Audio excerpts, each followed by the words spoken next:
Hello, dear viewers. Thank you so much for joining me for your daily tarot reading. I always ask you to choose the stone that draws you, the one that resonates with your intuition. And we begin. Whoops. Better put it away this way, or they will be out of order, which has happened before. All right. For those of you who chose the citrine, this beautiful clear gold citrine, we have the Nine of Cups, we have the Knight of Cups, and we have the Ace of Swords. Ooh, beautiful. All right, lovely cards, lovely cards. The Nine of Cups is your wish card.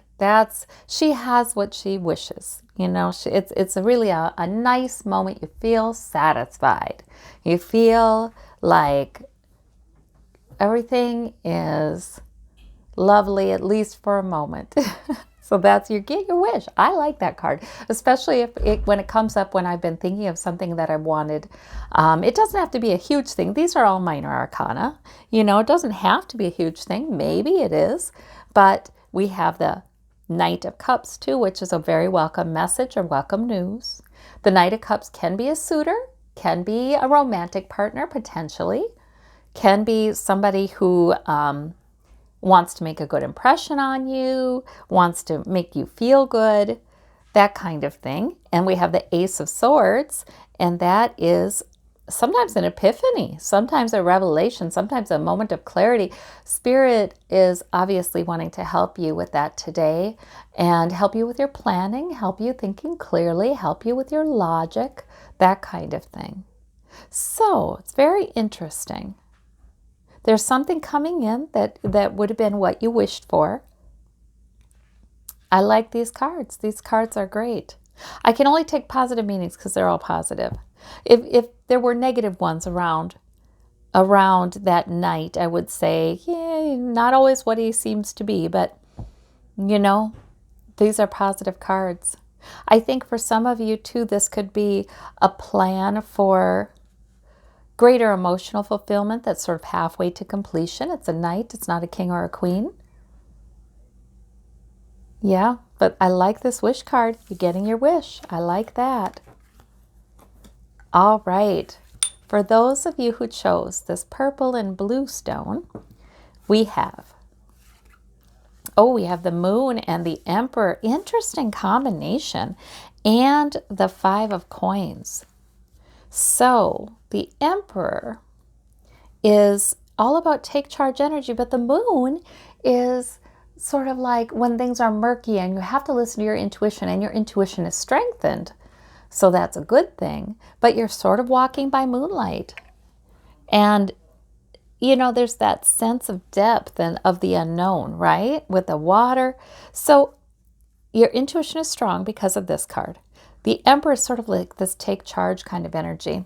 You know what? It can be when things are murky. Maybe your intuition is just letting you know, keep doing what makes sense, keep doing what is right, keep doing what you know works. See, that's the Emperor. The Emperor is really, and he is the protective father of the tarot, but he can also be very firm. And so this can also be a stance you're needing to take in regards to some issue in your daily life. He's also can be very firm and sure and say, well, this I know, this is wrong, this is right, this will bring you good results, that will bring you bad results, you know, this I know.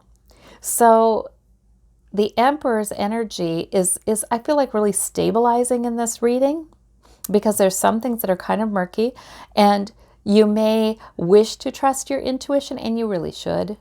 But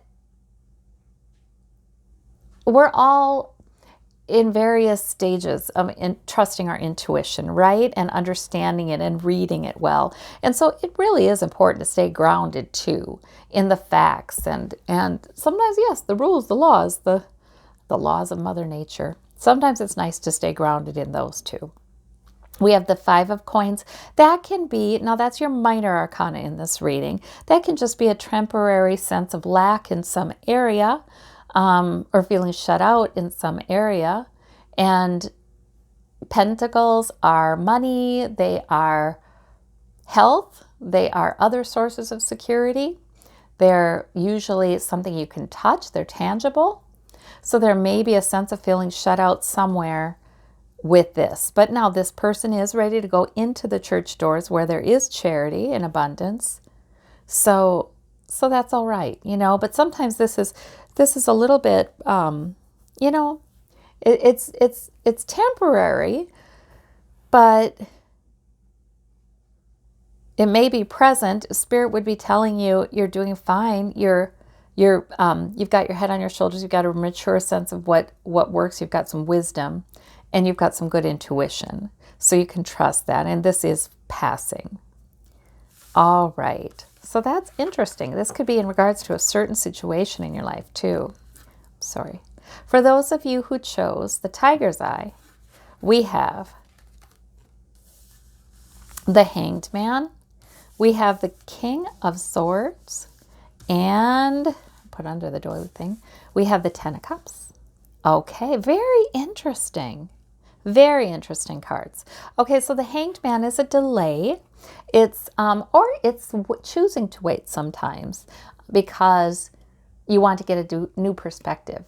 So, but a lot of times it is a delay that you don't have a choice over. Like this person finds himself in that position, but then he makes the best of it and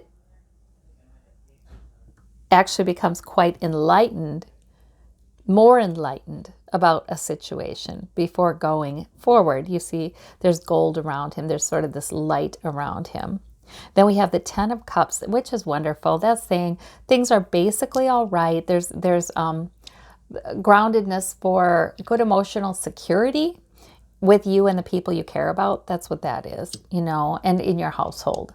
And it's established, and that's nice. So sometimes that one comes up, I feel like, to let us know, even if we're worried about a family member or we're worried about relationships within our family, the people we really are closest to, they're all right, basically, underneath it all.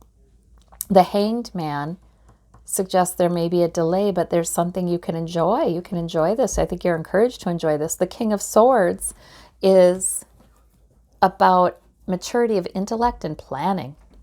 The King of Swords is not afraid to say, this is our plan, this is what we're doing, this is what I'm doing. It makes logical sense, and that's that. The King of Swords really isn't going to argue the point. The King of Swords is really going to say, I have confidence that I'm seeing this clearly, and I know what my plan is. So in your plan, whatever your plan is for this time in your life, it's good, but it may involve a delay. But I think this is sort of like, don't get overly worried about any of that. Instead, take advantage of the delay and gain a richer perspective, because your mind is so good.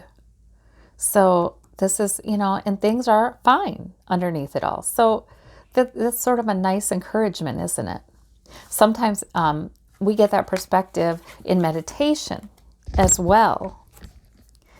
All right, for those of you who chose this light blue and white stone, we have the World, we have the Knight of Swords, and we have the Four of Cups. So the World is success and completion. So that's lovely. Like, I have the world in my hands. I wonder about that. So this could really be some reassurance, because there may be some things going on around you, some messages you're hearing you do not like the Knight of Swords can be aggressive messages or charge forward, or someone's so sure that they have the whole picture. They don't. They're so sure they're doing what's logical and charging forward with that, but frankly, they don't have the maturity of the King or the Queen of Swords. So, it can be that kind of information, that kind of speech is coming into your environment somehow. The Four of Cups can be a message you're just not having. You're not receiving it. You either don't want it or you don't see it. There's some dissatisfaction in this Four of Cups. So I feel like these two cards on either side of the world are saying, there might be some things right now in your life, or things you're hearing, or things you don't agree with, that are challenging, that are a bit challenging. You're not so very satisfied with that. However, the world is here. However, there is some basic success, and maybe Spirit wants to call your attention to that. Sometimes the world card comes up to show we're thinking about the world. These are world issues, and they're on our mind. And then in that case, we're not liking what we're hearing in that case. But I wonder about that completion card. What does that mean about, if that is it? We'll do a clarifier. New beginning, Fool. Okay, so in other words, there's completion coming. If there's something you're hearing that you do not like regarding the world, there is completion coming and a new beginning coming. Oh, that's interesting. Well, I hope with your intuition, you're able to pick out the meanings of these cards that fit for you. Or you may, if you pull cards yourself, you may see something different, because these cards may mean something different to you in the language you've developed with Spirit. But I hope this was helpful today, and thank you so much for viewing, and I'll talk to you soon. Bye-bye.